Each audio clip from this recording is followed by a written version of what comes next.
Kita mungkin familiar dengan sebutan Raja Trans Jawa untuk bus double decker milik Nusantara karena pakai sasis MAN R37. MAN R37 ditanamkan mesin berkode D2676 Common Rail berkapasitas 12.419 cc. Itu dapat menyemburkan tenaga 460 HP pada 1900 rpm dan torsi puncak 2100 Nm pada 1000 sampai 1400 rpm. Mesin ini masuk kategori buas karena mesin dengan tenaga sebesar ini muncul di tahun 2013 di mana bus triple axle dengan tenaga sebuas itu masih sangat jarang di Indonesia.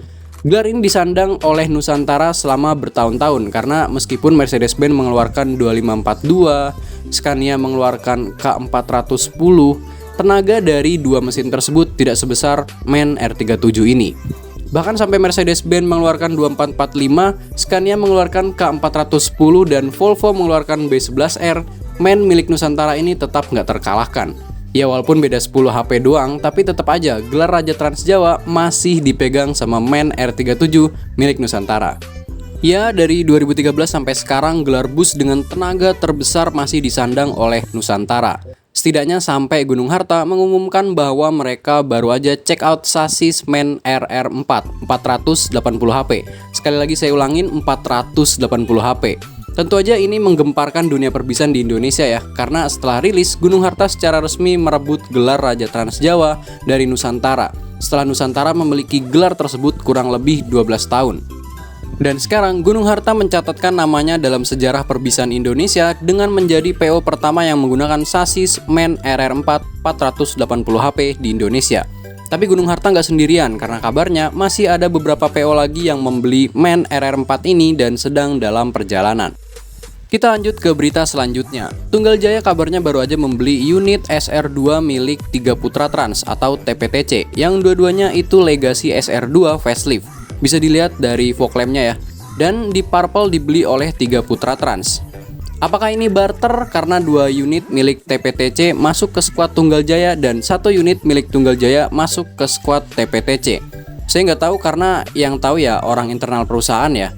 Official akun Tunggal Jaya udah merilis video terkait 2 unit SR2 berwarna merah ini. Dan kalau dilihat-lihat, 2 unit ini bakal jadi bus divisi akap mereka yang melayani rute Jakarta-Cirebon. Karena kalau buat pariwisata kayaknya nggak akan pakai stiker segede gaban di kaca samping ya.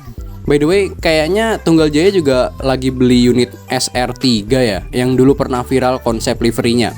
Sekarang perkembangannya gimana ya? Karena udah nggak pernah ada yang nge-spill lagi sih. Berita terakhir datang dari industri musik Indonesia. Apa hubungannya sama bus? Ada. Jadi industri musik di Indonesia lagi rame sama masalah royalti pada lagu. Royalti itu apa? Jadi royalti musik adalah aturan yang mengatur bahwa setiap kali lagu atau musik ciptaan seseorang diputar, digunakan atau dinyanyikan untuk kepentingan komersial, pencipta atau pemilik hak cipta berhak mendapatkan bayaran. Nah, kalau dulu royalti itu dibayarkan sama orang-orang yang cover lagu atau orang yang ngebawain lagunya di konser berbayar. Tapi sekarang pemerintah mulai bikin aturan di mana restoran dan hotel yang muter lagu bakal dikenakan tarif royalti yang tentu aja ini bikin banyak pihak keberatan. Selain kafe dan hotel, perusahaan otobus juga ramai-ramai mengeluarkan aturan terkait penggunaan musik selama perjalanan. Karena takutnya nanti tiba-tiba ditagih royalti kan serem juga ya. Peraturan pemerintah nomor 56 tahun 2021 tentang pengelolaan royalti hak cipta musik dan lagu di angkutan umum serta bus lah yang membuat banyak PO bus menyuarakan tagar transportasi Indonesia Hening. Yang mengeluarkan peraturan ini nggak cuma 1-2 PO bus loh, tapi udah belasan PO bus yang ikutan tagar ini. Berarti kan ini emang bener-bener serius ya. Dan ini juga mungkin harus diperhatikan sama pemerintah ya, bahwa peraturan yang ditetapkan sama pemerintah itu dampaknya benar-benar luas. Dari yang tadinya cuma sesama musisi, terus ke kafe, terus ke hotel, sekarang merambah ke dunia PO bus.